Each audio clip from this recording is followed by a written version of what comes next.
Veš, kam je včasih žal? Da ne snemam naprej čist ves čas, ker pa bi mogoče lahko najdu idiota, ki mi je tole naredil. Takole je bilo, ne? Jaz se pelem po svoji strani ceste, pa z delom uča vidim, da je avto kar naenkrat malo preblizu mene. Pa sam bam! Zdaj v špegu nisem mogel pogledati, kaj je to za en avto, a ne? Ta zadnja šipa je pa malo preveč zarušena, da bi karkoli videl. Zažlajfam, se obrnem, grem za njim in ga valjda ne najdem. Vse po eni strani, če bi mi kdo rekel, te zanima, kako je pritrjen špegu od Mazda MX-5. Jaz rekel, valjda, da me zanima. Ampak tok pa spet ne.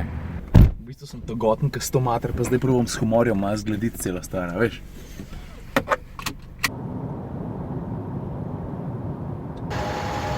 Drugače je pa brez špegla tako čuden voziti, ne. Skozi gledaš v eno palčko, pa nič nazaj ne vidiš.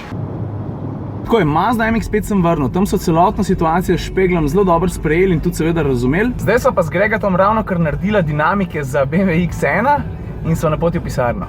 No, Grega je na poti v pisarno, jaz grem pa ta avto poslikati. Ne, saj je okej, saj to je kolesarska steza, vi kar mirno. Se pa rok že navadil, da ti avto ne crkuje, spet je crkno. Je to avtomatik. Da ti ga opet sklece delati. Manja, adijo! Adijo! No, toliko da veste, ne, Manja se je danes upedenala.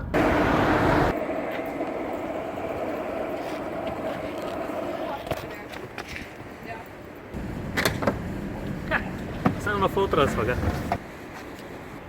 Mi paše, veš, tišina. Seveda paše. To je prihodnost. Levo, v nasprotno smer, le to stari. Ja, kolesari. Nasprotno smer, gospa! Korošto tema je anekdota, da kad si je bil majhen, se mu elektrika zamela zato, ker je enkrat polulil električnega pastirja, pa veste, volte ne.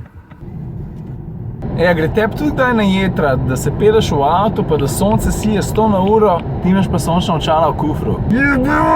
Je pa ura 15 do 6, kar pomeni, da se meni kar dosti domov mudi. Tina ima ob 7 jogo. In če jaz pridem prepozen dan, ona zamudi jogo in to ni dobro za nobenega. Ne za Tino, sploh pa ne zame.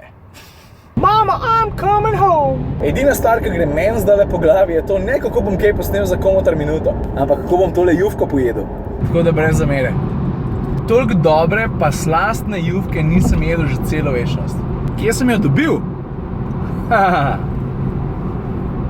To pa povem enkrat drugič. Veš, tako pa zgleda, ko padeš na radar. Vse tisti, ki se peljete proti Štajerski iz Ljubljane, poznate, ne? Tukaj pri Šempetru. No tako, jaz sem praktično doma. No, praktično bi bilo, če bi bil zdaj v bajti, ne? Ampak sem pa bliz. Pa se mi zdi, da sem dolžen, če ne drugega, vsaj povedati, s kakšnim avtom sem se domov pripeljal. Tole, kar vidite, je BMW 330e. In 330e je